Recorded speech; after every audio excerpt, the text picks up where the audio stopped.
The interview you're about to hear and see was originally shot on 2 cameras for local access TV. At the time, neither Don Rosa or myself knew that this interview would go beyond that. Therefore, some of the questions would have been answered much differently, according to Mr. Rosa, if he had known this. Anyway, you may also notice that at times the questions and answers may not seem entirely perfect. This is because midway through the interview, to save for time to make sure I had all the questions asked, I switched to another camera to ask the remaining questions. After that, I re-asked the questions on another camera, this time getting the answers. So again, that would be the reason for any unevenness. Although I think the interview turned out fine, I really enjoyed it, and I hope you did too. An interview with Don Rosa, a comic book artist of Duck Books, which was held on Thursday, August 3rd, 2000. Thank you for watching.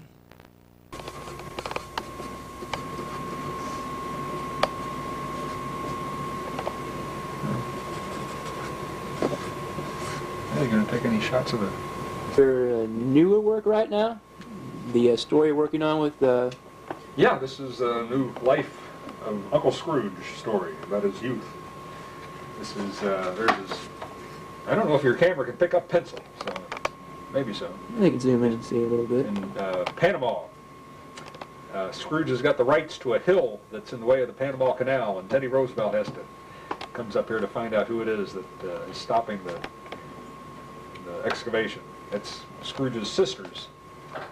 Oh, there's a splash panel for a page.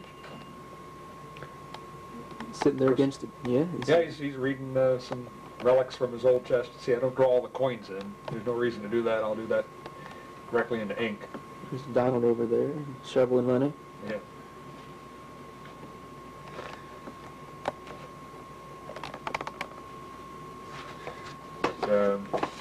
Yeah, there's another splash panel. I mean, another big panel in the middle of the story. Teddy Roosevelt examining the excavation of the canal. But a lot of details left out there that I kind of framed it in, and I figured, well, there's no reason to put it in pencil. I'll just do it straight in ink because it doesn't have to be very neat. It's just rocks and plans. Whoops.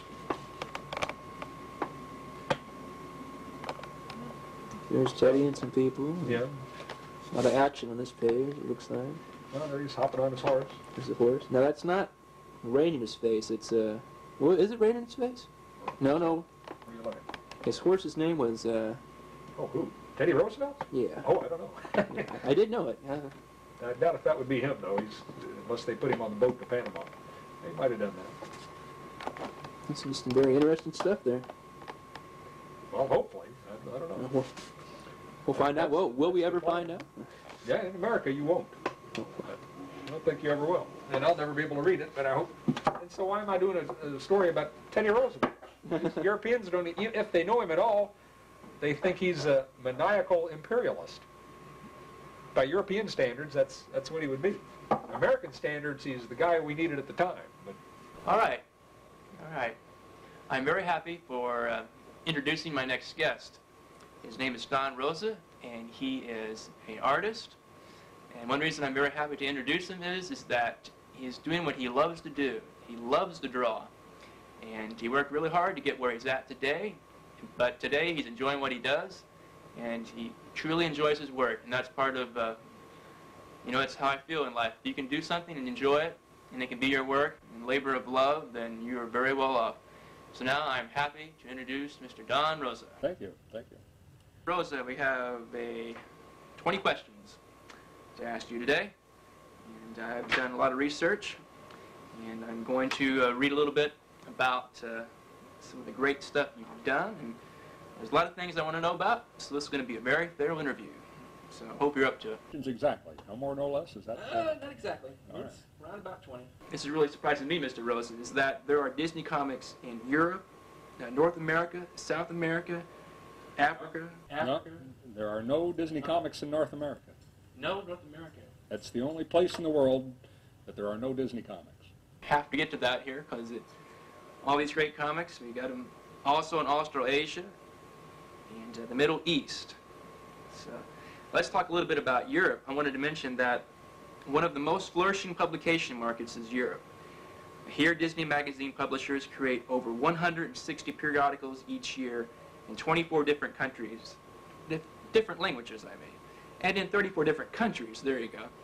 This region, Europe, maintains the Disney World record for weekly circulation figures and highest per capita annual spending on publications. Over 40 million people in Europe and the Middle East regularly read a Disney comic magazine, and many of them are adults. Disney magazine publishing is the #1 printed media for children in Europe. I may say this wrong, correct me if I do. The Walt Disney Company Italia publishes Topolino, the third most popular family magazine in Italy. Just, this is incredible. I know that you've been to Europe and other countries, and you've told me before that there are just so many people there who respect comic strips, the art, comic books, and especially the Duck books. So just tell me about why are the Duck books so popular in Europe for, and just across the world? In Europe, just reading in general is much more popular than it is in America. Reading has been on the decline in America for the last 40 years, and I think it's beginning to decline in Europe too, because they're now getting all of the commercialism, and they're getting their video games and satellite television and so forth, but it's still a huge reading public in Europe and Asia. So there's lots, and plus Europeans, as far as comics go, well, as far as anything goes, Europeans like more variety than Americans do. Americans more or less like everything to be pretty much the same. They like to watch the same TV shows that they think everybody else is watching, and read the same books and read the same comics. But in Europe, comics in general are a wide range of different genres, Disney just being one of them. But now, as far as why the Disney comics are so incredibly popular in Europe, I'm still trying to figure that out myself after having visited there so many times. You were saying that the Disney Topolino is the third biggest selling, I think you stipulated, family magazine in Italy. And Italy is one of the most popular places for Disney comics, but that doesn't compare to Norway, for instance, where the weekly Donald Duck comic is the best. It's not simply the best-selling comic book, it's the best-selling anything. Nothing sells anywhere near as many copies as the weekly Donald Duck comic in Norway or Finland or some of the other Scandinavian countries.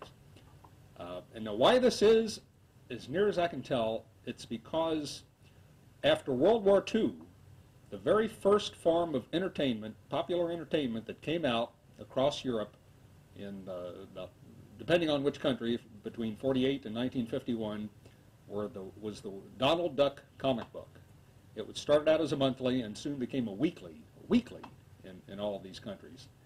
And as a result, Donald Duck became literally a national hero in Europe.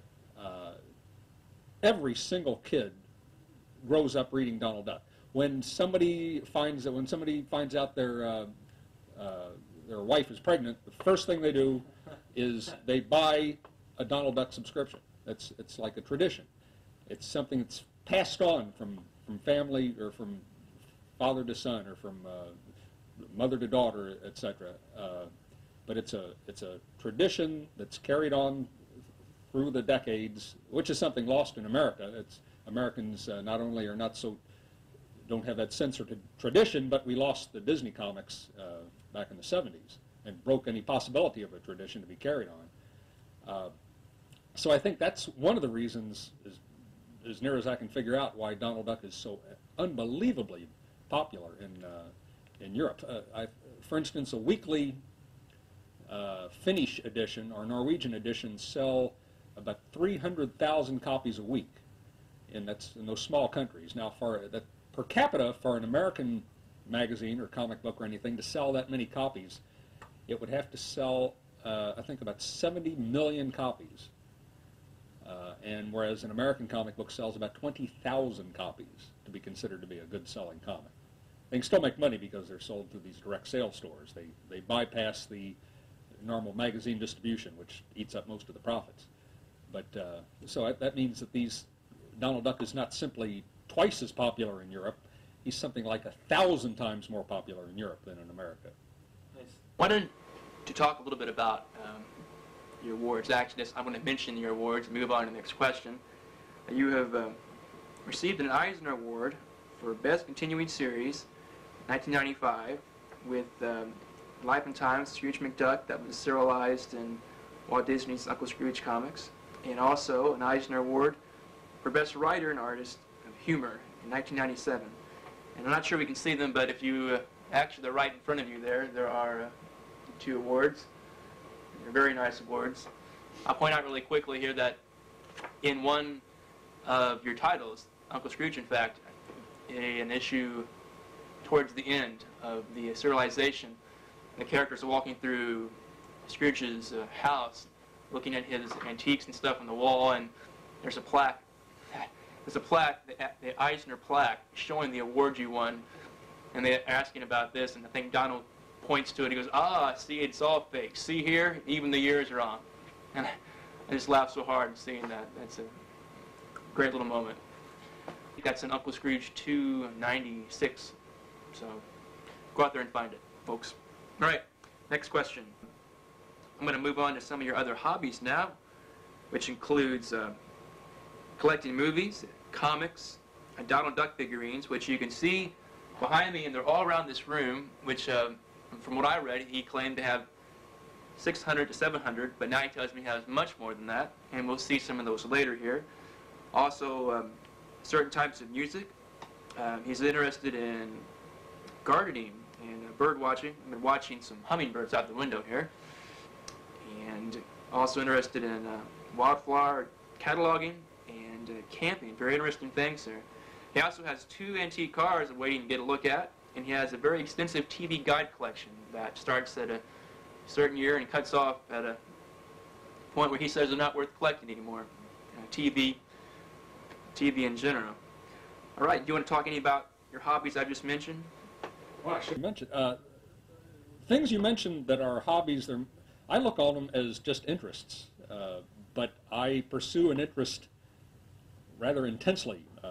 Maybe more. I guess the average person, when they pursued an interest as intense as I pursued mine, they call them hobbies. But these are just things I'm interested in, and I would gather books on or assemble. I'm not going to use the word collection because I see that as something completely different. Like I accumulate copies of old movies that I like, laser discs or DVDs or videotapes. Now the difference though with the comic books, that's a collection. In other words, I'm trying to fill in a set. I'm looking for issues of comics, even issues I don't especially like maybe because it's part of a set. Whereas a movie, I would just buy the ones that I like. And of course the TV guides, I aim to get a full set of those.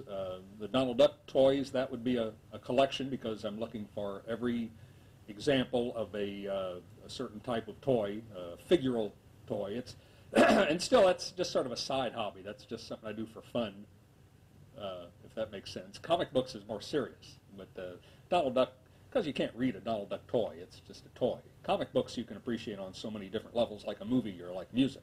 The Donald Duck toys is just kind of a little visual gag to have around the studio.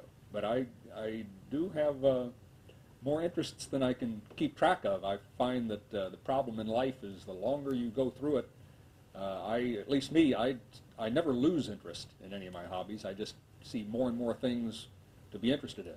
So it gets pretty cumbersome after a couple of decades. Next question is, I want to talk a little bit about your family. On your father's side, the Rosa family is Italian.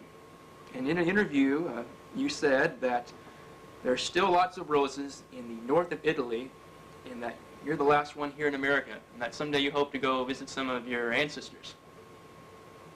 And actually, your Italian immigrant grandfather founded the successful Kino Rosa tile company in 1905. Your father, Hugo Rosa, later took over that. In an interview, Hugo recalls that his son began drawing just about the time he got out of his cradle. So young that he was asking his parents to fill in the word balloons. And there were always word balloons. Quote, "I wasn't interested in drawing, I was interested in telling stories," end quote, he recalls. He never sat down and just doodled. There was always some sort of narrative. Quote, "I think I saw them as movies," end quote, his other passions. So you have a very interesting family background. I'm talking about that. Well, if you want me to. Just briefly how that's influenced you any in your art or what you're doing today? Oh, how it's influenced me? Not at all. Because Really? they never encouraged me. They always discouraged me, told me it was a waste of time. I shouldn't say that. My sister, who was 11 years older than I was, and she still is somehow, but she was a comic book reader. And when I, again, as soon as I got out of the cradle, or the crib, or whatever I was in, the house was filled with comic books.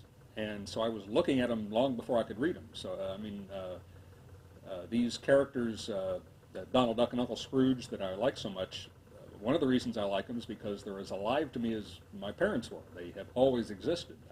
It's hard for me to imagine these are just comic book characters, the way that since I started reading Superman comics, for instance, when I was 11 or 12, or the Spirit comics when I was 15 or 16, Donald Duck and Uncle Scrooge have always existed.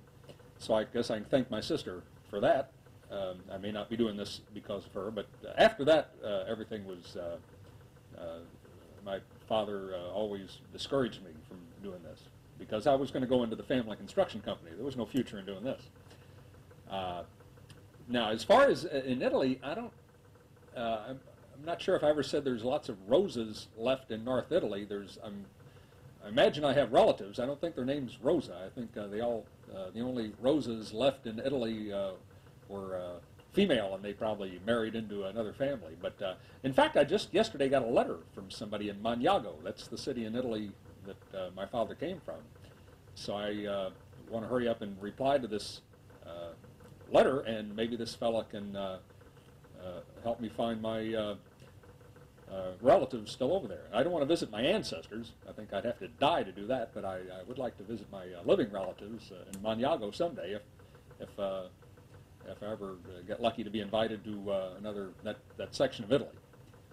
The tile factory, it's very, very known here in Louisville, Kentucky, isn't it? And I mean, it's just a lot of history there in that building. Oh, yeah. It was a installation, not a factory. It was we installed ceramic tile and terrazza in commercial buildings and hospitals and shopping centers and so forth.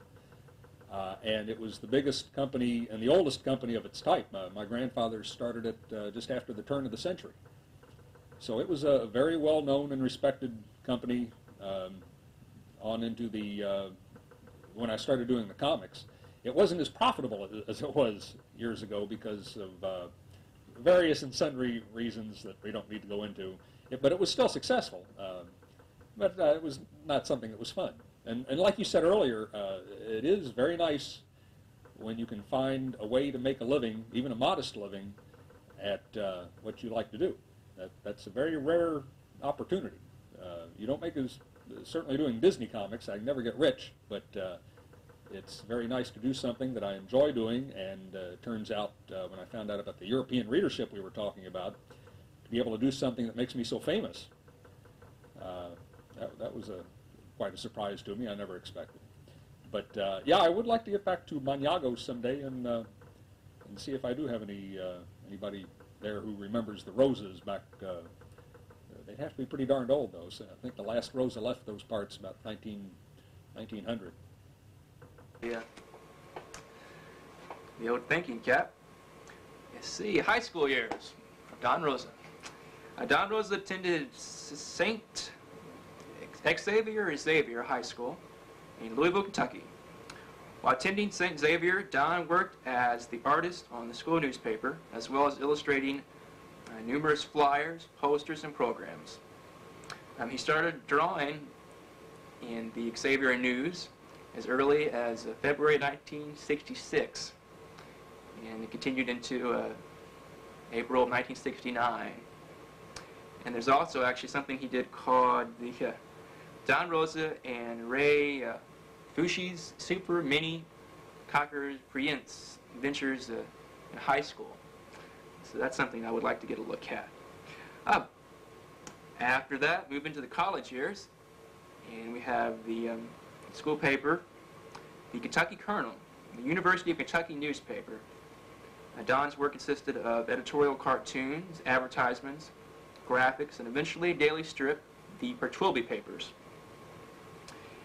And let's just talk a little bit about, you drawing in high school and then transitioning into college, where you did a number of one-page gags and illustrations, but you eventually moved into doing Pertwilby papers, which became quite successful in its own right, and eventually turned into Captain Kentucky. But just want to cover some of your high school years and your college years real briefly. Okay, well, that pretty much summarized the high school. It was just I like to draw, so I would do their editorial cartoons and so forth. And same thing in college. The first day I was on campus, I went to the newspaper and asked them if they needed an editorial cartoonist, and I was surprised to find out that that's the hardest thing for a newspaper to find is an editorial cartoonist of any value. So I was as a freshman, I was I had an illustration. I had a cartoon in the very first newspaper of my freshman year, and I was there did that for 5 years, University of Kentucky, doing editorial cartoons because that was the only thing that they needed at the time. I was not so politically oriented or opinionated as I might have been in those days in the late 60s, early 70s, but finally I got a chance to do what I really wanted to do, and that's to do a newspaper comic strip, a daily comic strip. Well, I wanted to tell a story, not necessarily in a newspaper, because that's kind of limiting, but that's the only venue I had open to me at the time, and that's when I created the Lance Pertwilby, which was just a generic character. He was me. He looked just like, didn't act like me, I hope, but at least looked like me, just for any artist or writer wants to identify with his main character, so I figured if I was my main character, that would make it even easier. But I think, I remember the editor didn't like the strip because it was not radical enough. It wasn't anti-establishment at all. So he discontinued it after the first series, and I sat back and waited a year until a new editor came along, and then I continued with the second series, which was what I always had in mind, which was that Son of the Sun plot, where I had my character, Lance Pertwilby, acting out a Uncle Scrooge adventure, which would always been an Uncle Scrooge adventure in my mind. The Son of the Sun, quickly to explain, that's the S-O-N of the S-U-N, which is an Incan god. He was thought to be a descendant of the sun in the sky. So that's a catchy title, The Son of the Sun. And that is the same plot that I used for my first Uncle Scrooge adventure. Well, anyway, the Pertwilby papers, I did that as a daily newspaper strip in the Kentucky Colonel, the University of Kentucky newspaper. And then when I graduated, as a hobby, I would write and illustrate fanzine articles on the history of comics and television. And after a few years of that, I got around to doing comic book style stories of Lance Pertwilby. The same cast of characters and the same types of stories of adventures and Uncle Scrooge type adventures and quests for treasure and so on.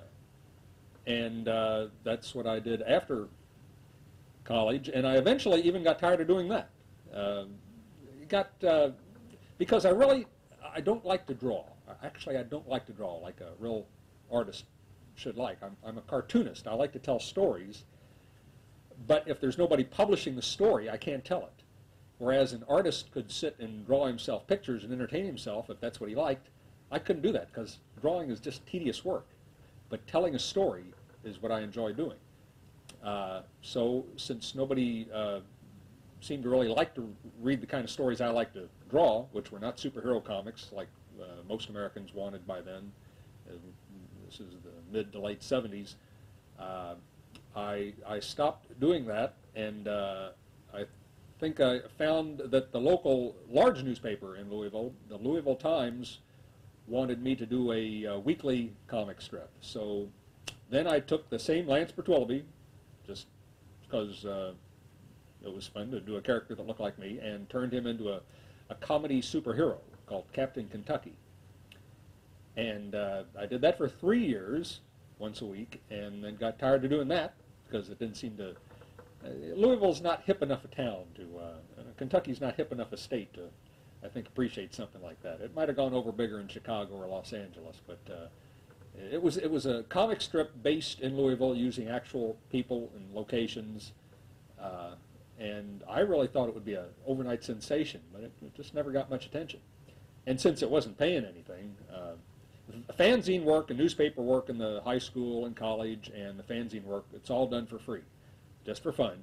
Now, the Captain Kentucky strip in the Louisville Times, I was paid $25 a week, which is what they would pay a writer to fill up that same amount of space with like a movie review.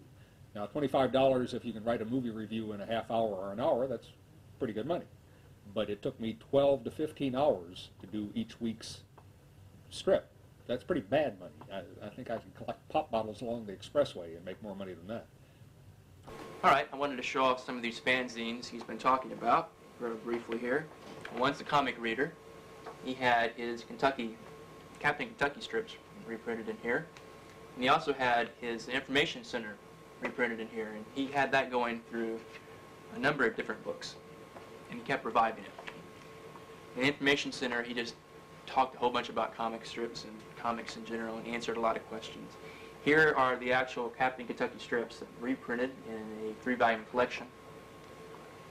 And last but not least, the Bertwilby papers. And this is a book right here. It's being published in Norway and will be sold around the world. This is a prototype. So be sure to check in with your bookstore or comic store and ask them for the Bertwilby papers collection coming soon. So just a lot of great stuff, and I really enjoy it. And one reason I really enjoy reading the Captain Kentucky strips is that Mr. Rosa would put in little notes in between panels, you know, alerting his readers to things happening in TV and in the news, and asking them for their opinion. And it just brought a little bit more of himself into the strip. And I just really think that was a really neat thing to do. All right, I'll move on now to the next question. Comics. In 1996, you were in a bookstore, and you saw a comic book called Gladstone. And it was the first, Gladstone was the first new line of books featuring Disney characters to appear in America since the 1970s. And you called up the editor of the books, Byron Erickson. Byron Erickson. Right. And he was the editor at Gladstone at the time. And you told him, I love this quote, quote, "I am the only American who was born to write and draw Uncle Scrooge comics, and it was my manifest destiny," end quote. Next day, you were working on your first duck story, The Son of the Sun. And actually, this story was based on a plot which you had written as early as 1971 and used in 1973 as a Bertwilby Papers adventure. Do you want to talk any about keeping the job at Gladstone real quick here? Sure. Told my best story, though. That's absolutely true. We had not had Disney comic books in America since, not on the newsstands anyway, since, say, the mid-'70s. They were selling them sometimes in toy stores in little plastic bags along with the coloring books. But those were hard to locate, and they were really bad anyway, so there was no reason to buy them. And then they disappeared totally for about 5 years.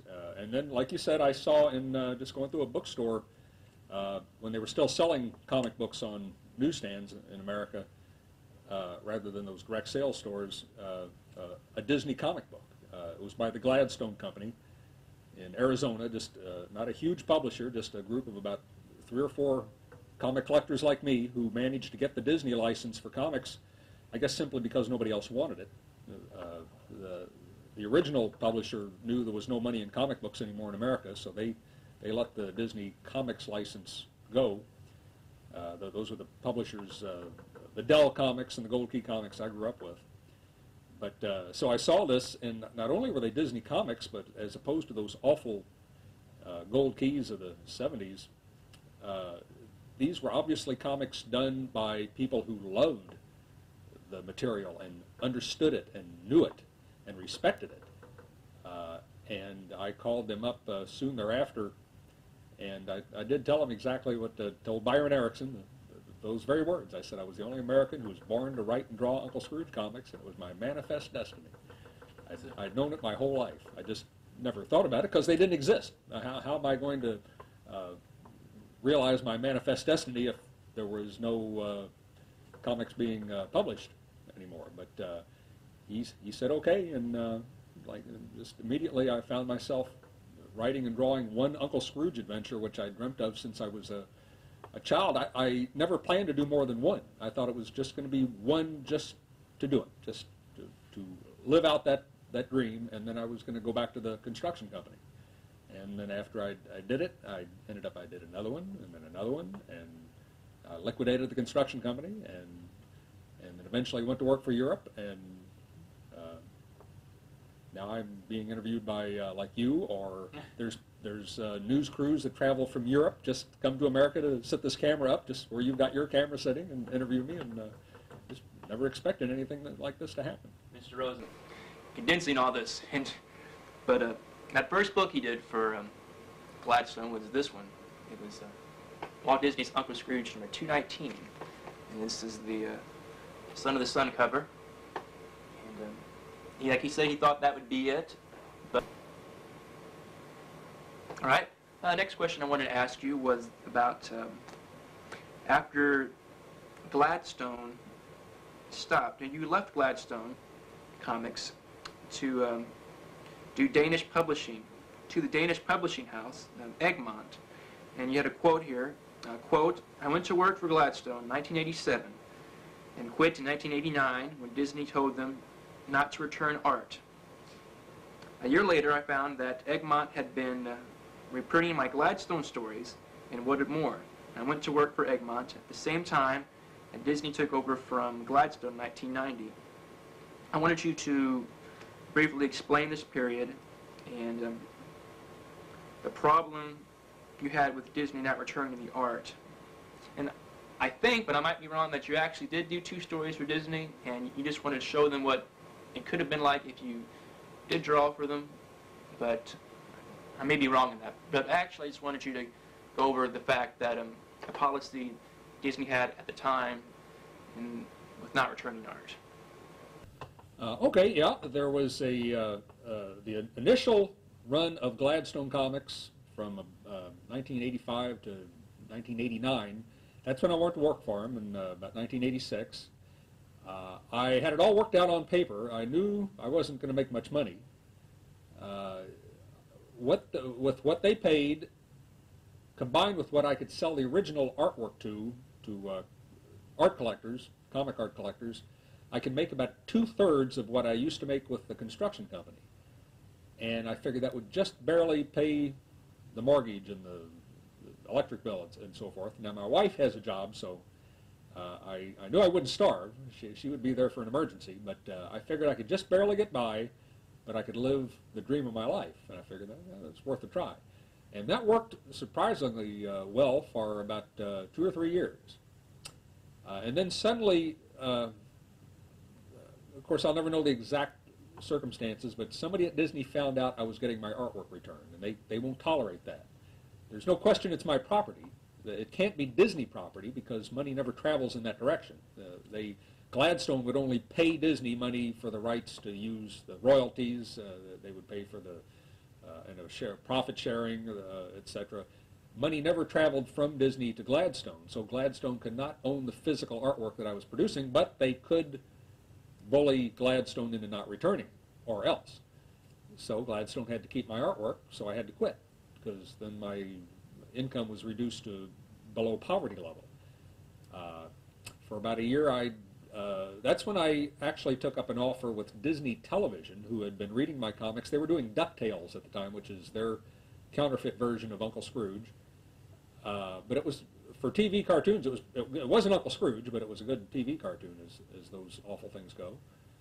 And so I didn't have any choice but to accept offer that they had made to me a year earlier. Of course, shows like that only last a year or two, so DuckTales was history, but they had a show called Tailspin, which was a pretty interesting show. It was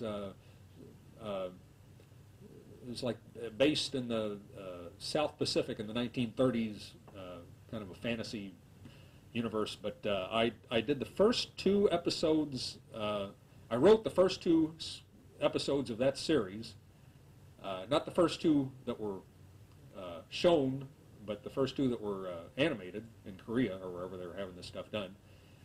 But soon after that, I found out that, like I think you said, that the European publishers that I didn't even know existed, I was slowly learning that they existed, were reprinting my stories that I'd done for Gladstone, and they were very popular with their readers, despite my weird artwork. They liked the stories, I guess. And I was contacted by them. They wanted me to go to work for them. And also about the same time, like you said, Disney had taken the license away from Gladstone because Gladstone was so successful. They figured they could do it themselves even better. And they wanted me to work for them, but they, of course, would not return artwork or give artists even a shred of, even the most basic rights that freelance artists have by law. So I refused to work for them, but I did do one story for them to show them that I was willing to work for them if they rewrote their contracts. And I did one story for them, and then I went to work for Europe. Because the European pay was good enough, because they're so successful over there, that just from the flat page rate alone, I could at least make about what I was making with the construction company, so I was back to at least the same income, but a more interesting job. So that's how I ended up working for the European publishers. And in the meantime, Disney comics were just a dismal failure. Disney, as we call Disney comics, the ones actually for the first time produced by the Disney company, because they didn't understand the characters, and they hired all the wrong sorts of people to be their editors. I mean, they hired Marvel Comics editors and DC Comics editors, people who didn't understand what a Disney comic was. And they demolished the circulation that Gladstone had so successfully built up with a loyal readership. They dropped from about 80,000 per issue, which was very good for those days for an American comic book, down to about 20,000. And when they finally gave the license back to Gladstone, about a year later, no, let's see, it was several years later, the circulation was demolished to such a point that Gladstone was never able to build it back up because it was getting even increasingly more difficult to sell comic books in the American market. And the readers that liked the old Gladstones, some of them have told me they were so disillusioned by the Disney version that they just didn't want to get interested in the stuff again for fear the same sort of situation would develop again where Disney would take the license back.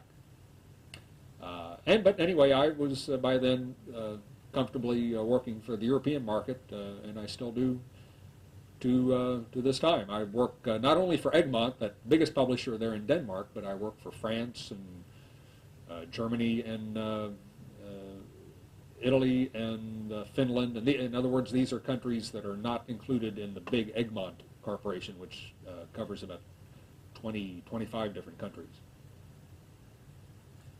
I also wanted to know what do you think is the future of the Disney books here in America? From what I understand, I think that Steve Geppi, who is, I believe, the CEO of Diamond Distribution Comics, that is a big distributor here in America that distributes, I think, basically all of the comics.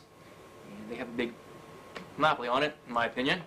But I have a personal opinion. You may disagree with this, but I just want to know what your feelings are on it. I look at Diamond, Jim Stone, and Steve Geppi. Recently, I think a year ago, there was a meeting between the CEO, Steve Geppi, and Robert Overstreet, who does comic book price guides every year. And Karl Barks was invited but declined. He wanted to be there but didn't come to it. And there were some other big investors of the Golden Age Disney books. And they had a meeting about the future of the Disney books and where it would end up at, and would Jim Stone do the books or not. You know, I've had the feeling before that basically the Disney books, at least in North America, are being marketed towards an investor crowd, not towards the younger generation, which I would think and hope there'd be an audience for. And I don't know if it's their intention to, you know, move these books into the hands of collectors who want to pay a high-end price. But I know recently, as when Walt Disney's Comics and Stories ceased publication, the problem was that for me the book I think was $6.95, $5.95, and it was a beautiful book, very well done. The price was so high in my opinion that no child would be able to do this. I know around the same time they did try to experiment with 99-cent books, but I think by that time it was too late and the audience had dropped off, if not there was an audience. Perhaps you can just go on to what any of your opinions on that might be. Yeah, you do misunderstand the situation pretty much. It's not Gladstone, it's not these investors, it's not Steve Jeppy or any of these people that are taking these comics away from America and away from American kids. It's Disney. It's Disney and the national magazine distributors. That's the one part of the story I didn't cover in the previous answer. Gladstone Comics, because I stopped when I mentioned that they had the license back, they 2 years ago more or less threw the license back in Disney's face in disgust. Disney was making more and more demands on the royalties and the micromanagement sort of things that Gladstone, there was no way for them to make a profit publishing Disney comics in America any longer, and they dealt with this corporation valiantly, I thought, so long, but finally Bruce Hamilton just got sick of it and gave it up. He was still making money off the license, not as much as he could have under better circumstances, but he was still making money, but he just got tired of dealing with them, and he gave it up. So as of now, we are the only nation in the world without Disney comic books. Well, actually, England. No, they do have, they've got some Disney comic books for very, very young children, I think, and some sort of children's. So they're not really the sorts that anybody would be interested in. But America has no Disney comic books, and I think no prospect of ever having Disney comic books again. The final years, you mentioned that you thought that they were marketing these comics to collectors. They had to. They didn't have any other choice. They would have preferred to have comics on the newsstands at $1 a piece for kids, but the system was set against them. Disney would not support them in helping market the items, and I think the final nail in the coffin was the national magazine distributors put another demand per issue, a price for their fee in distributing the magazines.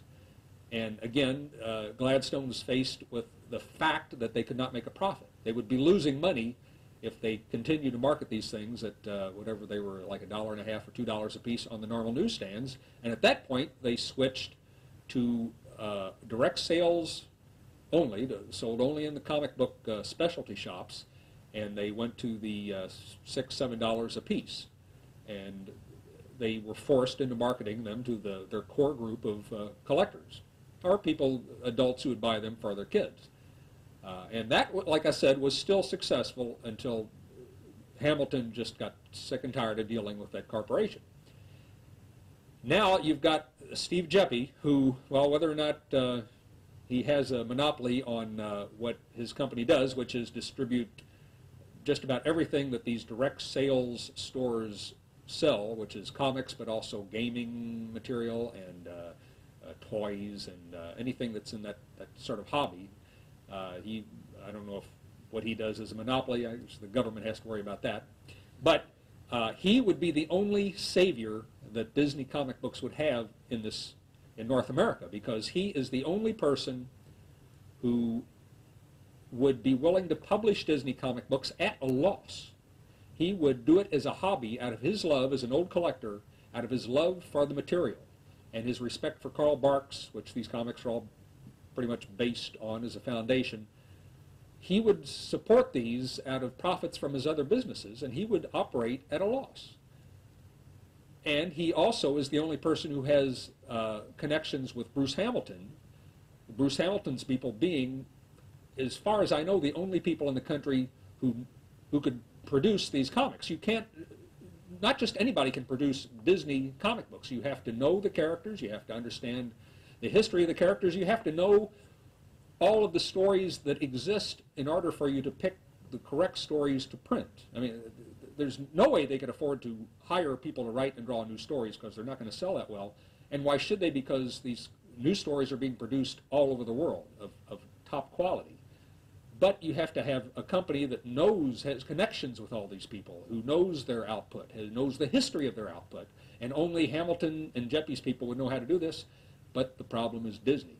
Disney is really not interested in giving a license for Disney comic books in America because it promotes nothing that makes them money.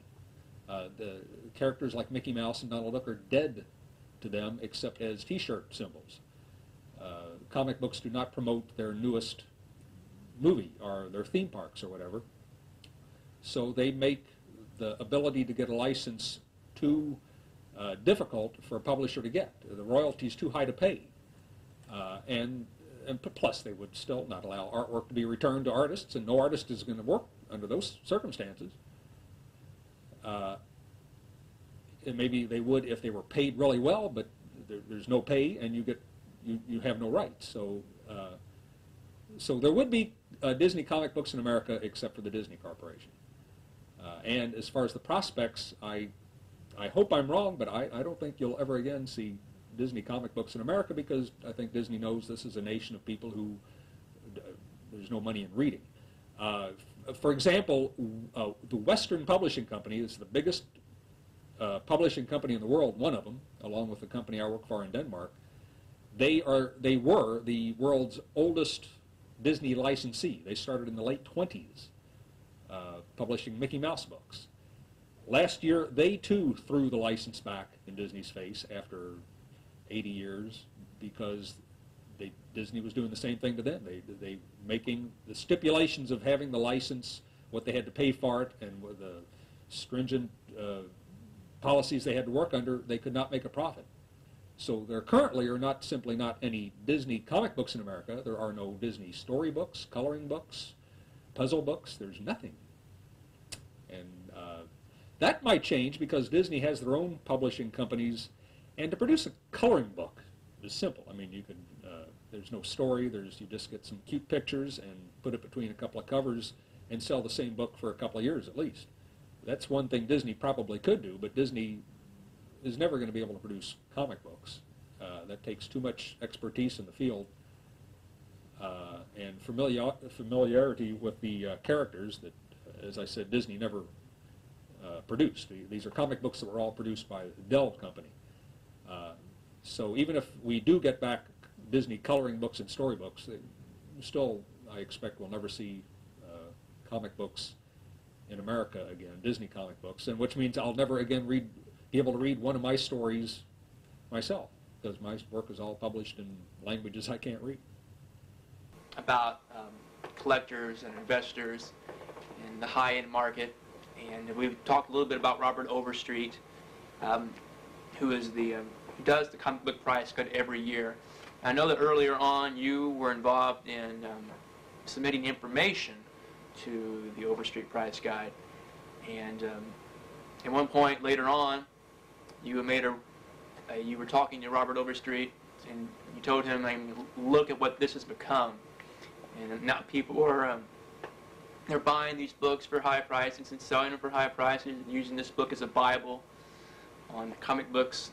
And you weren't just agreeing with this, but you were just, I know you were just telling him basically, look what has become of this market. And just briefly, why don't you talk a little bit about, your early days into submitting information to the price guide? I helped him extensively in the first several editions of the price guide because I was stupid. I didn't realize what a price guide would do to a hobby because I'd never been in a hobby that did not have a price guide and then have a price guide. Price guide takes the hobby away from the collectors and gives it to the investors. An investor is not going to put money into stamps or coins unless there's a price guide to prove to him that they're worth that much. Comic books rose in values over the first years that people were like me were collecting them, because we just bought and sold them between ourselves, and we would have dealers who bought and sold strictly to comic book fans. So naturally the price would go up a little bit. You know, a comic book that sold for a dime and should sell now for half cover price was selling for a few dollars a piece. The really rare ones were selling for several $100s a piece. And it would have increased gradually from that point on, but then there was a price guide. And that meant there was a central spot where once a year these prices were all reported nationally. But more importantly, there was a place where an investor could look and see what somebody supposedly was definitely going to pay for this. Therefore, prices just went skyrocketed. Now you've got comics selling tens of thousands of dollars a piece. I guess the only good part about that situation is that the prices have gone up the highest on the ones that are in mint condition, perfect condition. And there are comics from the 40s and 50s in that kind of shape, believe it or not. And those are the ones that sell for the highest. Now, people like me who want them just in nice shape, they're certainly a lot cheaper. They're still not real cheap, but I guess that's, if you want comments about a price guide, that's what the price guide did. It's inevitable. It's going to happen. If it wouldn't have been Bob Overstreet, it would have been somebody else. So it's just, there's nothing you can do about it. All right, I guess I really should ask about Carl Barks, to talk about him, because people out there who do not know, Carl Barks is like the granddad of the Duck books. And the gentleman is, I think he's 99 years old right now. And just a few years ago, he actually wrote a script, but he was, like I said, the granddad of the Duck books. He drew and wrote the books in the 40s and the 50s, and even to the 60s. And I believe he retired in 1967. But he, after that, went into doing paintings, and he did very beautiful, I think, oil paintings and other paintings. And I just wanted you to talk a little bit about Carl Barks, you know, why you respect him and what you drew from his work, but then again, why you don't want people to compare your work to his. Well, Carl Barks, the fascination that I have for his work, and that I'm sure most all his fans do, if not all his fans, is that he wasn't paid any more than anybody else in those days. He saw comic book work, as anybody who worked in it in the 40s and 50s, as just hack work, low-paid hack work. He was doing this work just, I think he really wanted to get a job doing a newspaper comic strip, an adventure strip like Terry and the Pirates or something, which is where money was in those days. Comic book work was just hack work, but the difference between all the other artists and writers and Carl Barks, well, first of all, he wrote and drew his own material, which is incredibly rare. But aside from that, he's the sort of person who, no matter what his job was, he did it to the best of his ability. He didn't worry about who was reading it or that it didn't get respect. It was his job, and he was going to do the best job he could at it. Not necessarily because he thought there was people watching. He didn't think anybody was reading these stories that he could figure out. He was never told about any fan mail that he might have gotten for all those years, but he still did the best job he could. Now, the difference between the job he did and other people was that he had a respect for his readers. He told stories that he thought he would enjoy reading. He put characterization into the personalities of Donald Duck, and all the characters that Barks created to go with Donald Duck. They had real human personalities. They had their human foibles, and they weren't perfect.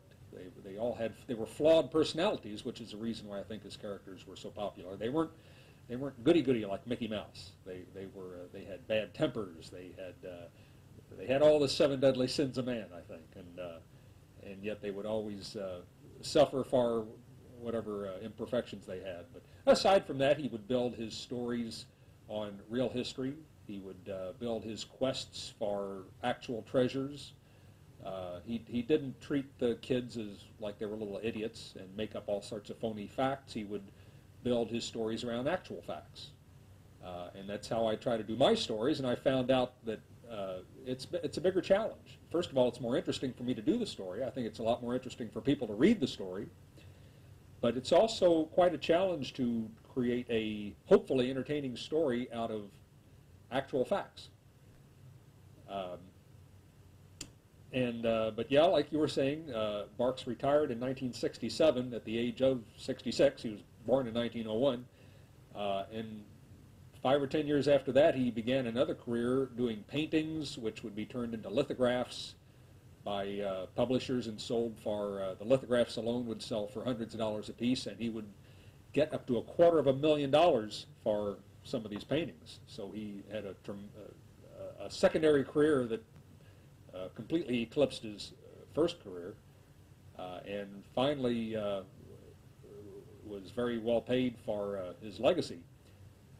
Still, which is not to say he made as much money as he should have, because the system being what it is, he created the entire Donald Duck universe. The publisher, Dell, that he worked for, licensed from the Disney Corporation was simply the name Donald Duck, basically. Donald Duck was a very simple character that just made little slapstick cartoons.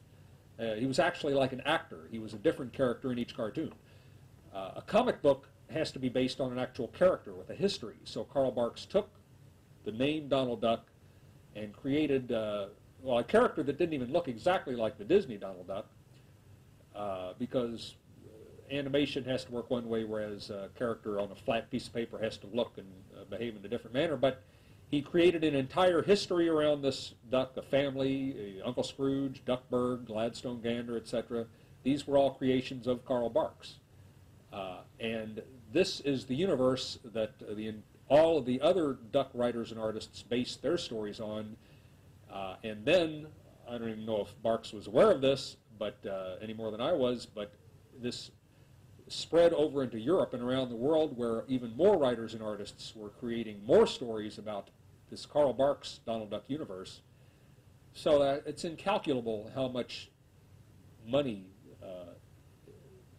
Barks should have made in these years. Billions of dollars. I don't know. I mean, decades, 50 years, 60 years of Donald Duck comic books all over the world are based not on Walt Disney's version of Donald Duck, but on Carl Barks's version of Donald Duck. So, but thankfully, even though he didn't make much money while he was doing the stories, after he retired, he started making plenty of money doing limited edition work and selling original oil paintings and such. And he just began to slow down a year ago at the age of 98. He's 99 years old now. His health, I think, is failing a little bit now. We're not too sure how he's doing. We're concerned about it currently, but still, he's not doing bad for being 99 years old. All right, the next question I wanted to get into is one of my favorite comic series, I should say, was your serialization of the life and times of Scrooge McDuck in Walt Disney's Uncle Scrooge comics, I believe, from like number 286 until 297. And you had a 0 issue right after that. But it's a fantastic series that follows Scrooge, I believe, as a child in, I must say, Glasgow. But he was 10 years old, I think, and the year is 1876, I think. And the series goes through the years and follows Scrooge through all these adventures in different countries around the world, and it shows you how he was poor, but he worked hard to make his living, make his fame and fortune, and you went out of your way to prove that he wasn't some lucky #1 dime that gained him his fortune. It was he has a little speech, I can't think of it, but it's he was tougher than the Toughies and smarter than the Sharpies, and he eventually works his way up, and he strikes it rich, and eventually he gets more and more greedy from that point on, kind of. But eventually he just bottoms out there for a while, but finally he realizes that it's the adventure of going out, and Indiana Jones style to different places around the world. And you kind of drop it off about the time where Carl Barks would do his stories in the time period. So it's just a really fantastic series, and if there's any more you could say about it, I would love to hear about that.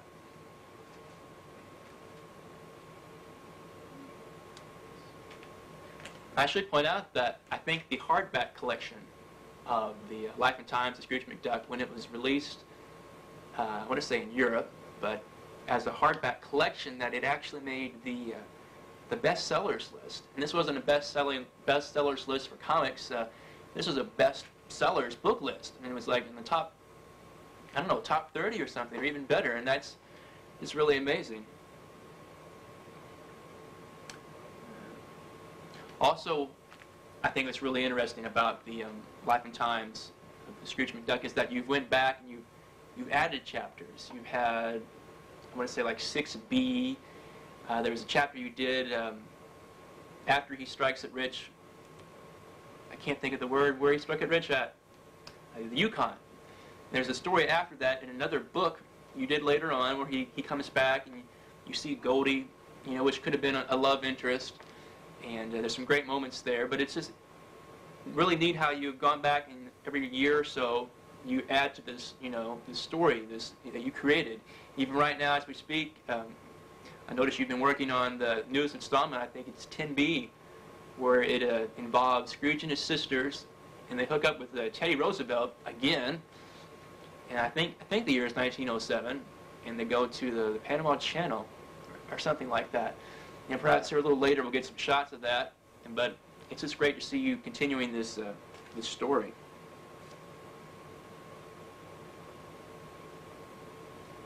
And again, I mean, it all goes back to your earlier work. I mean, there are a lot of stories that you've done. One in particular, I think, in the Bertwilby that didn't finish, but you ended up kind of finishing the story through Uncle Scrooge stories or Donald Duck stories. So it's really cool to see how you've reused some of that stuff from the past, too.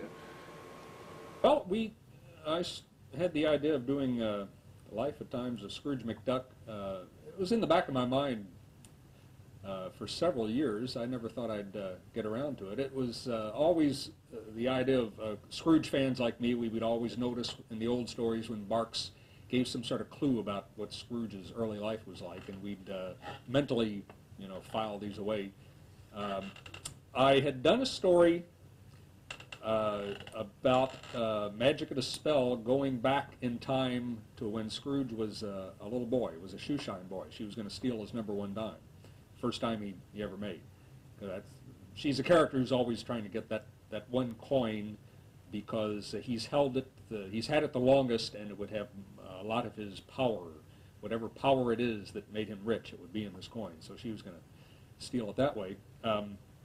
But I did that story, and while I was doing that story, we came up with the idea that they would allow me to write and draw this 12-part series of Scrooge's entire life. So I mentioned that story because once we started this bigger project, we had to set that story aside. It wasn't published for about 3 years, and until the other 12 chapters were completed, and then they published it, and I think, and called it Chapter 0, just for fun. But anyway, I first assembled all of the facts that Barks had ever mentioned, all these little clues, these references he's made to what Scrooge had done early in his career, and I charted it out, and then decided which chapter would deal with which era, and figured out different actual historical people or places or events that Scrooge could interact with, and when I got into it, that took me about 2.5 years to do those 12 chapters, and it was very popular. What surprised me is it was popular when it was reprinted in America in those Uncle Scrooge issues you mentioned.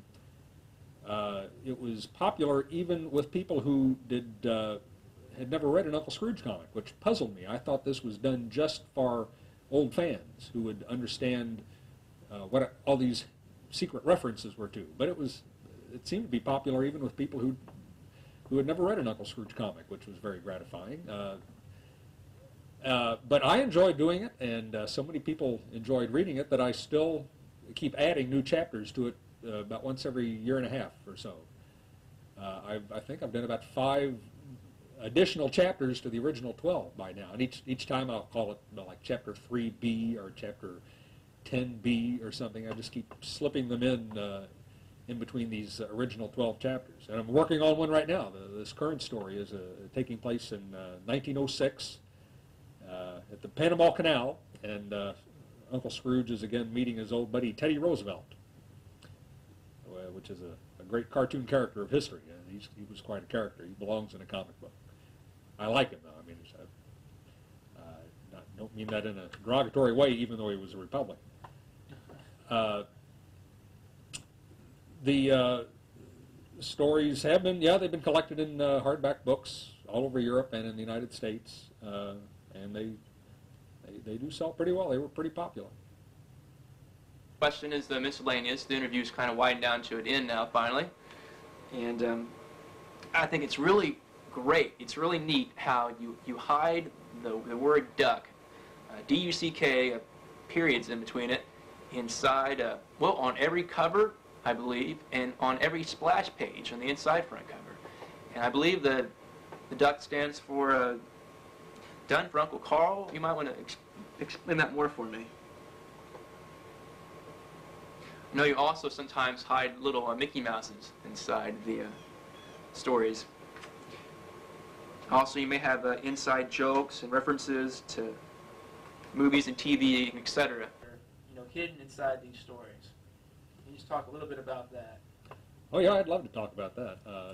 The D-U-C-K, I put that in the very first Uncle Scrooge story I did, that Son of the Sun story. It stands for dedicated to Uncle Carl, which lots of his fans call him because it's always Uncle Donald and Uncle Scrooge, so he's Uncle Carl. It's dedicated to Uncle Carl from Keno, K-E-N-O, that's my first name. Don's my middle name. Keno comes from my Italian grandfather. So I hide that in the splash panel of each story. I started out writing it. I just wrote it out. But Disney wouldn't allow that because it looked like a signature. And these artists are not allowed to sign their work in a Disney comic. So then I said, well, heck on them, I'll just hide it. Because they don't look very closely at this stuff. It's actually, the European work Disney does not even see until after it's published. So, but anyway, and then I put it in each cover, or any other single illustration I do, pinups or posters or so forth. The problem there is, it's fun to do, and it's a fun little game to play with my fans or readers or whatever, but occasionally I'll forget to put it in there. So maybe I'll pencil it in, but then when it comes to inking, I won't see it myself. It's hidden so well, and I'll ink over it, and then that's when I drive people crazy. So sometimes I get email from people who say they just can't find the thing they've been looking for days and days and days, and they're pulling their hair out, and I say, well, I'm sorry, it's not there. The hidden Mickeys, I got a question just last week. Somebody was wondering if I put one in every story, the way I hide the duck in every splash panel. And no, it pops into my head while I'm drawing. It's just some little irreverence to sneak Mickey Mouse's. It's not like an actual Mickey. It's something that looks like him, something shaped like the famous Mickey Mouse icon symbol. I just poke fun at Mickey Mouse. I think people think I hate Mickey Mouse. I don't hate him. I'm indifferent to him. There's nothing there really to hate or not to hate. But I think I resent him because in America he's more popular than Donald Duck because he's cuter. Donald Duck was always more popular than Mickey Mouse years ago when people were more interested in reading and more interested in the character of the personality of the character.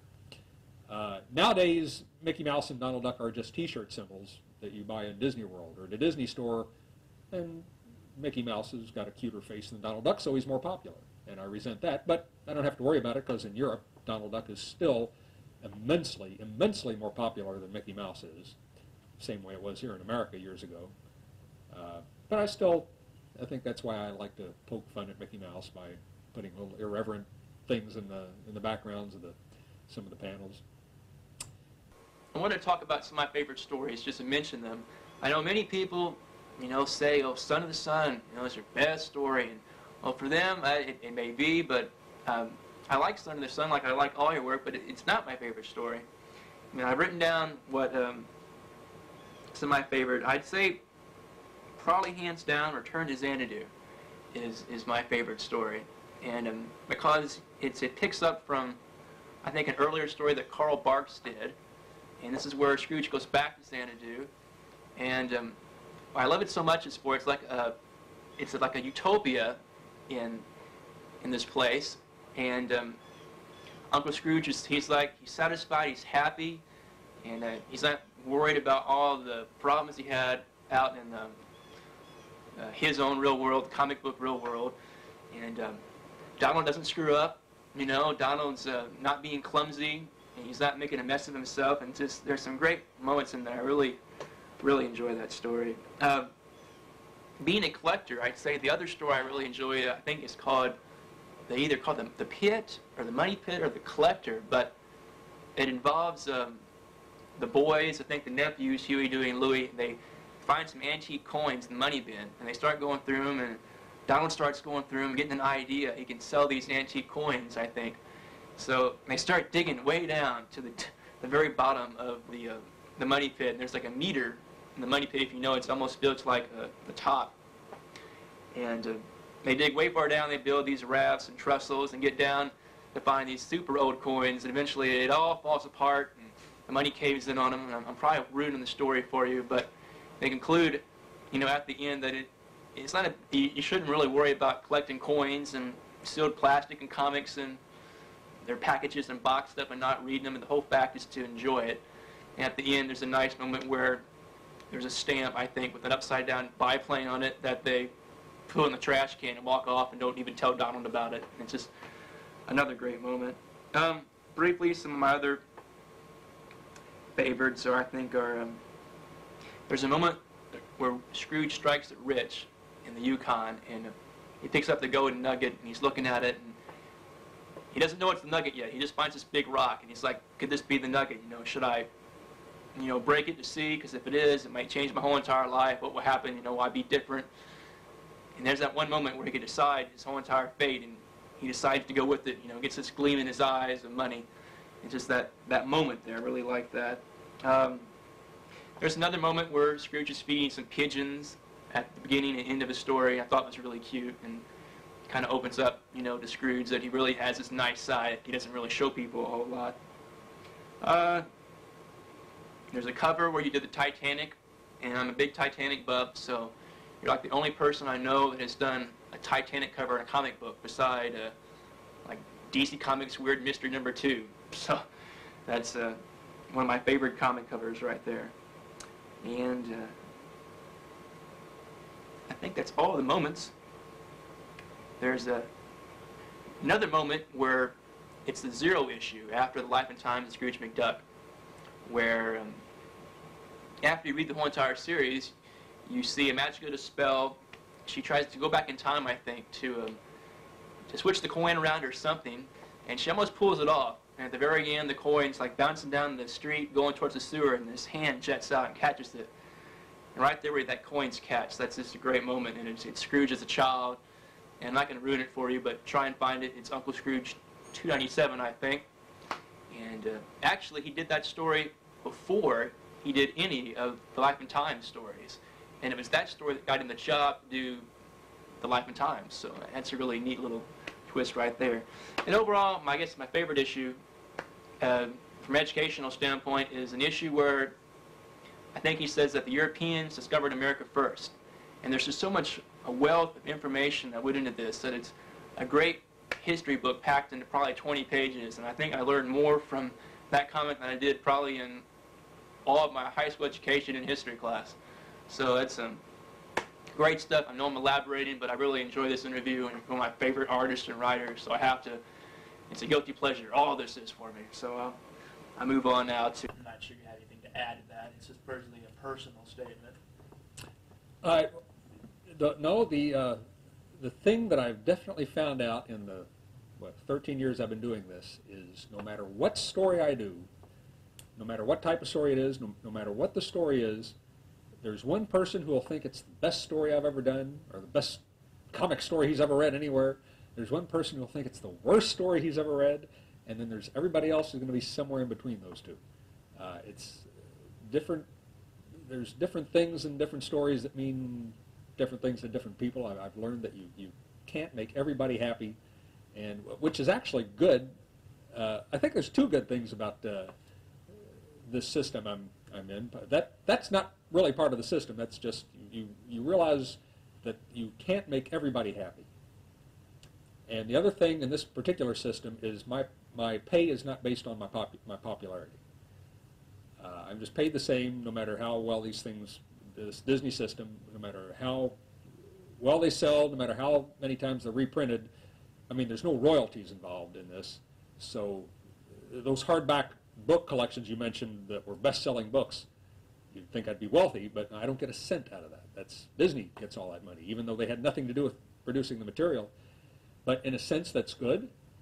At least I try to tell myself it is, because then I'm not swayed by what the majority of the readers might want. And the majority of the readers might be little kids that I don't really want to do stories for. And I don't have to worry about, I don't have to try to keep a chart of what sorts of stories I do that are most popular with the people who write me letters, because everybody likes something different. So I look at that as a good thing in both respects, because then I do just the stories that I want to do. I don't have to worry about what readers want. I respect what they tell me, but I've learned that I can't decide what to do based on those opinions because they're too varied. So I just do a story always that I think I would enjoy reading and just hope for the best. The one you mentioned, though, I'm delighted by. I like The Son of the Sun. That was a pretty good one. Many of my stories I don't like, mainly because they take me so long to do, and I stare at them the same story for 3 months straight, day after day, and by the time I'm done with it, I'm sure it's a dreadful mistake. And I really can't judge it until about 2 years later when I look back at it. That's one reason it's tough on me now that I can't read my stories when they're published. I can't look back at them at all. But The Return to Xanadu, I was real proud of that one. That might be one of my 2 or 3 choices for my favorite of my own stories. You mentioned the scene where Uncle Scrooge pauses for a moment to decide if he really wants to be wealthy or not. And that's one of the things I do that is an indication, I guess, that I'm doing these stories for adults, not for little kids. I never hesitate to put some sort of like that, what would you call that, some psychodrama, some more adult, more sophisticated. I mean, not that it's brilliant, but it's obviously I'm not pandering to some 3-year-old when I do this. I'm writing a story that I think, well, as far as my audience, I just think is another person like me. So I guess I'm doing stories for adults. And I don't really worry about it. I don't think about, am I doing a story for a 7-year-old, a 14-and-a-half-year-old, a 19-3/4-year-old? I just do stories. So that may be why I find myself putting those little elements of the more psychodrama in it.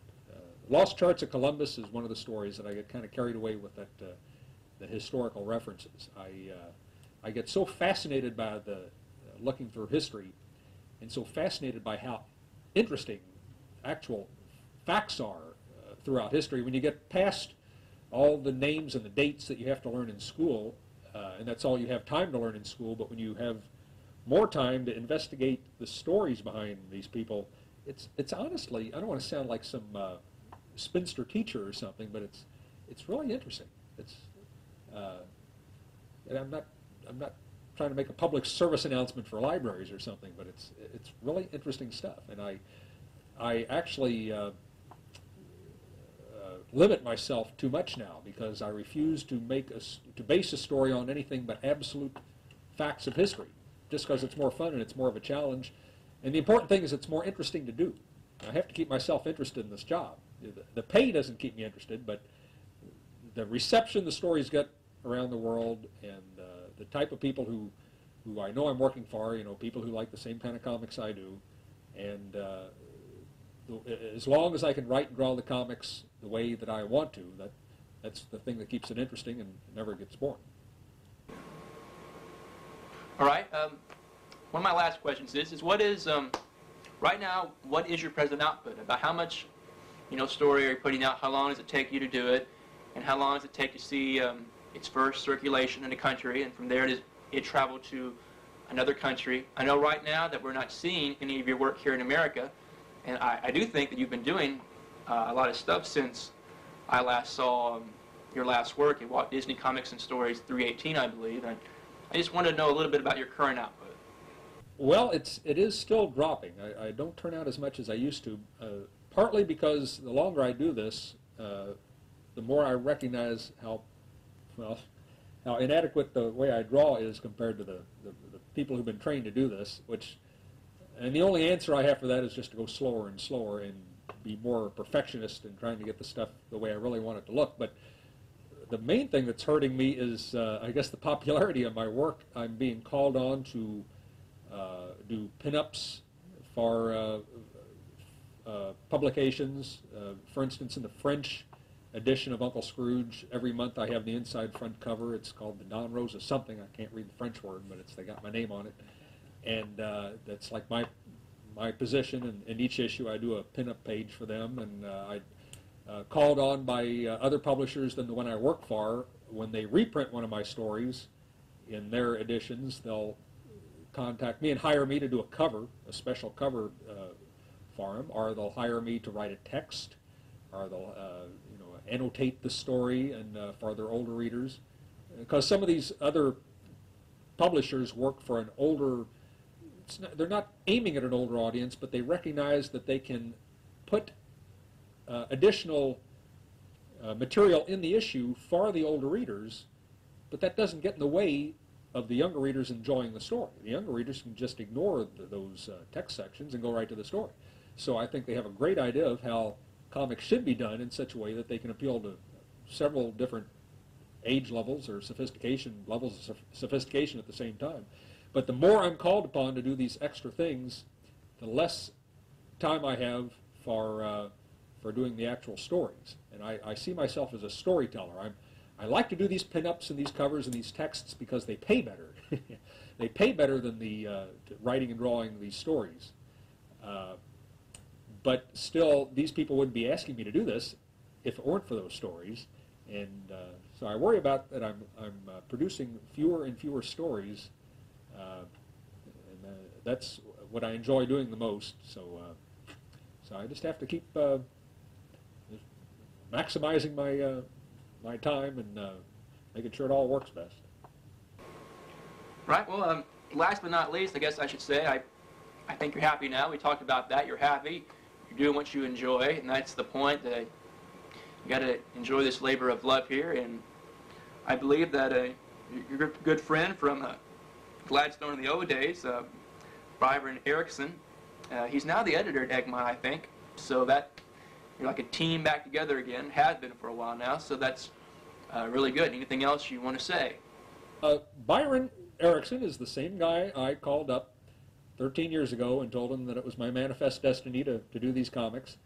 I went to work for Europe there about 1990, and when Egmont when Gladstone lost the license, he went off and was working for another comics company, and I found out about 1992 that they needed a new editor. They had a position open for a new editor over at Egmont, so I told them that they should talk to Byron, and they liked what he told them, and he moved over to Denmark. So now, yeah, I'm working again for the same person that I worked for at this little tiny, like 3-man comic book company in Prescott, Arizona, 13 years ago, and I work for him the same exact way I did then. I do all my work directly for this one guy. He's the only person I talk to. And yet now he's the editor of the biggest comic book company in the world. There's lots of other editors doing lots of different things. It's such a huge company. Because like I say, it's not just for Denmark. They own what he edits, what he produces with his other managing editors is printed in companies owned by Egmont in 20, 30 other countries, and then reprinted by other publishers. But I'm still, again, working for Byron Erickson, and it's just wonderful. It's just like just the two of us. A lot of the information you'll hear today came from a web page. I want to tell you about it so you can check it out for yourself. It came from www.dbrosa.com. www.dcomics.org. It's www.dcomics, and it's Disney Comics, and you'll find some really great stuff there. It's the Disney Comics worldwide.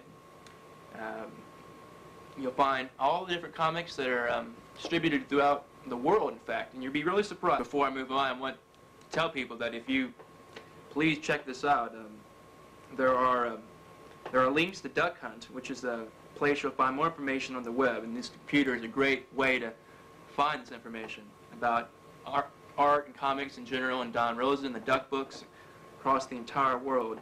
You also want to check out www.beam.to/duckhunt, and you'll find some great stuff there. And Don, before we go on, can you mention the website for your own homepage that you and a friend worked on that has the life and times of Scrooge McDuck, the overview, and we'll explain that later, but can you just mention your webpage to the people out there? Well, all right. It's not my webpage. It's a friend of mine named Dan Shane, a local friend who I supplied him the text and copies from my original artwork, and he built this webpage all on his own.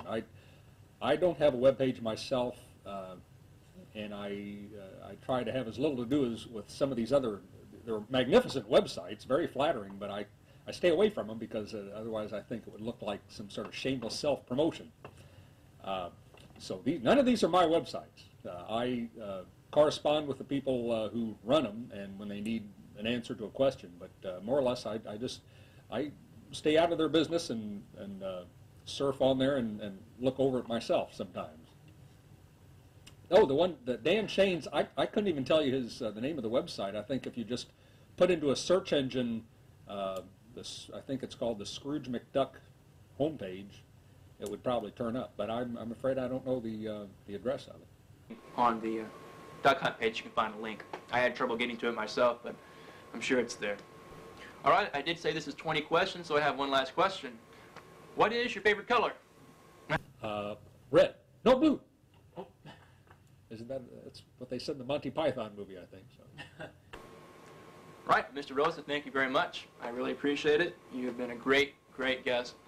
And this is one of my best interviews, probably. I'm going to really enjoy it. If anybody else doesn't, I know I did. Thank you, sir. Yeah, thank you. What's this book right here now you're showing off, Jimmy? This is, if you can identify what it is, there's a college emblem. Okay. This is Latin, I guess, pro gradu.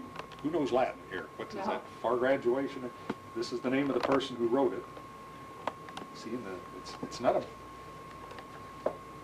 See, it's like typed pages, hardbound, with little, no, I can't find it. I saw a strip in there. Panels from my work. What this is somebody's doctorate dissertation. No They way. wrote about my work. Oh my goodness. About the intertextuality. This is a literature student getting their master's degree in literature. About intertextuality in my stories. I'd never heard of what that is. That's some sort of modern literary theory. It deals with what you were talking about. It deals with your hidden references to other works. Like what she's talking about is my references to Mark's stories, or my references to a movie, or my references to some other work of literature, art, or whatever you call it. So, and little did I know, I thought I was just having fun, but this is actually a modern literary theory. There you have it. Don Rosa, literary theory. All right, here are some of the Uncle Scrooge books I told you about.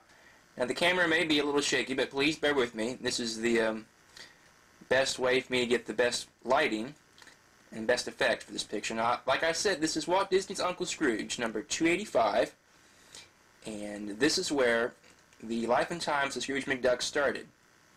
It followed Scrooge from being a boy at 10 years old in 1877, and then it progressed through 11 more chapters.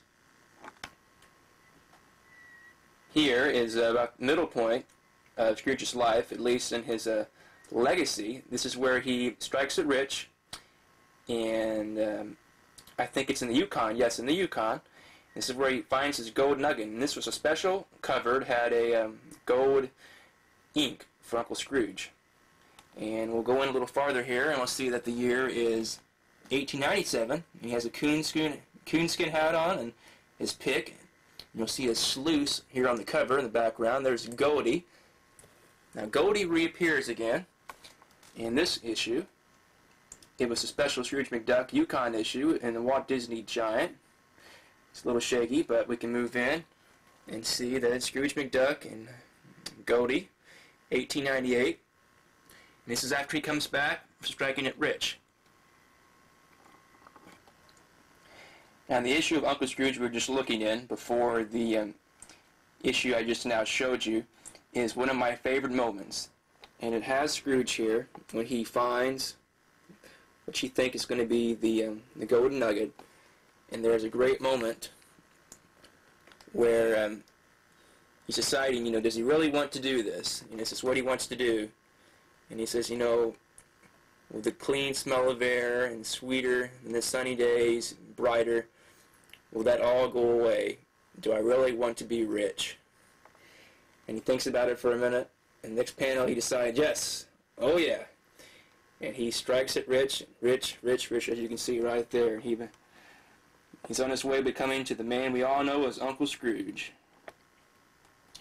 Alright, now the moment in the issue where he goes back to the Yukon, this is after he strikes it rich in 1898, and there's a moment in here with Goldie, who could be a love interest, and she has written him a letter, and she's trying to make believe that she has no feelings for Scrooge, but she actually does.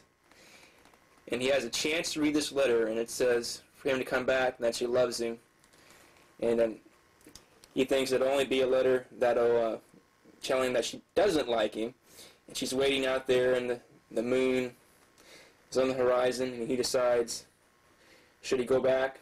She's waiting for him. And she closes the window, and you go back, and you can see that the window's been closed in the distance, and he's walking off, and he hasn't read the letter. And it's so sad. It's one of my favorite moments. But there's still hope. He meets Goldie again in The Last Sled to Dawson, and I have to find that. Here's probably one of my all-time favorite covers, and it just happens to be Uncle Scrooge. And in the background you can see that the Titanic is sinking. And this is 1909 to 1930. Really hop along here. This is the chapter before last of the series of Scrooge McDuck. And also another neat item on this cover is you see that it was the winner of 2 1995 Eisner Awards. And I think at some point in this video I've shown you that plaque. And in fact, if you look really close, you can see where one of the hidden ducks are on this cover. It's right there. It's just backwards. If you look, you can see it. It's right there. The D, the U, the C, and the K. It's just reversed. And it was reversed by accident, but that's where the cover was, I believe. So that's something else neat about the Uncle Scrooge books, is finding the hidden duck. This here is another great issue of Uncle Scrooge, one of my favorite. And it is the last from the 12-part series of the serialized Life and Times of Scrooge McDuck in Walt Disney's Comics and Stories. And has a great Beagle's Boy cover and the Santa Claus outfits. But this is 1947. This is the where they go, and this is about the time that Carl Barks took over the stories. And I don't want to ruin too much for you.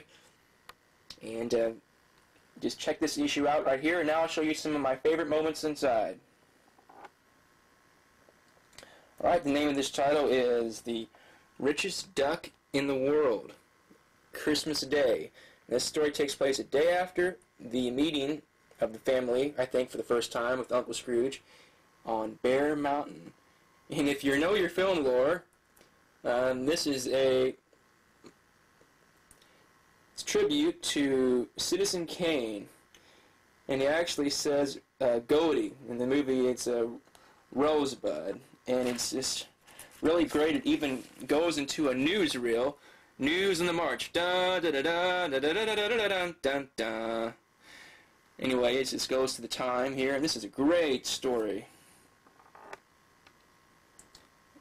Here's another great shot where Donald and the nephews meet Uncle Scrooge. But over here is one of the panels I mentioned where Mr. Don Rosa actually put an inside joke in, and Donald is talking to the nephew saying that the stuff must be fake. Ha, then how do you explain this? Obviously all fakes. And you get really close there, you can see it's the Will Eisner Comic Industry Award for Life and Times of Scrooge McDuck, Best Serialized Story. So that's great. I loved how he snuck that in there. Here's Uncle Scrooge 297. This has the Zero story of The Life and Times of Scrooge McDuck, which Mr. Don Rosa actually did before he did the rest of the stories. This ended up coming out like 3 years later, I believe, after the story was said and done with here in America. And there is one of my favorite moments in this comic. One of my favorite moments in the story I'll show you here now. Magic Little Spell, who's always been after Scrooge's #1 dime because she thinks it has the wealth of all his power and that she will gain it. She has finally obtained it by going back in time, and she can't believe it. And she says, dancing with joy here. And she says, so happy she's finally got it. You know, she's dreamed for so many years. She drops the coin. Oops. It goes bouncing. It's bouncing. She's running after it here, and it's going to get away. It's going to about ready to go in the sewer. But what's this? Glob. Clap. That moment right there. And you find out who it is. She's so happy. It's Scrooge. Scrooge ends up saving his own dime, not knowing that he's saving his #1 dime. So it's a great, great moment. But actually, you know, you go more into the story here, and when Scrooge does get his dime, and I'm not going to ruin the story for you, he finds out that it's a cheap American dime, and since he's not living in America at the time, you know, this teaches him a lesson, you know, that he has to learn. Always to be sharper than, you know, because he's going to get messed up. And, well, I'll be tougher than the toughies and sharper than the sharpies, and I'll make my money square. And that's a famous line from Uncle Scrooge right there. Here's another great issue. This is Donald Duck Adventures. It's a little earlier on in his career, and it's the Return to Plain Awful. And it's where they got the square eggs at. And it's a famous story that Carl Barks originally did. In fact, Carl Barks had done a painting at this time. This is about 1989, 1990. And they actually made the painting into a poster and put it inside this book. And I'll show you that now. Oh, now I think you can see how Carl Barks is just, oh my goodness, a beautiful, beautiful painter. And you see the ducks over here, the nephews, they're pointing towards the city out there, and here's Scrooge, and he has one of those chickens, the square chickens that lay square eggs, and it's just a fantastic cover. This is actually, probably, I think it is, the first book I bought that had Don Rosa's art in it, and I didn't know it at the time, but I'm really proud to still have this book in my collection. Alright, here's one of my favorite educational stories that Mr. Don Rosa's done. It's the Lost Charts of Columbus. And there's just a great wealth of information in here, and I'm still not clear if all of it is correct, false, or exaggerated, or what. But it's just a great story, and I really suggest you try to find this one. It is Walt Disney's Donald Duck Adventures, number 43. I think one thing in particular about this issue is that I liked it so much I made my own notes. Wrote down things and compared it to encyclopedias to see if Mr. Rosa was actually doing his own work. And they're just interesting things. There's a teak wheel that Donald's caught in. And I'm not sure about this one, but in many of Rosa's work, he is so meticulous about getting the details exactly right that he'll call up college professors and he'll ask them if something he's doing is correct. And I've read that these professors will tell him, well, Mr. Rosa, only 2 or 3 people in the country, America, are going to know the difference. I mean, and he's like, well, I want those 2 or 3 people to know if they happen to pick up Uncle Scrooge that, you know, I'm doing my homework. So that is really one of the neat, amazing things that I like about Mr. Rosa's work. It's just what you can enjoy and what you can learn from it.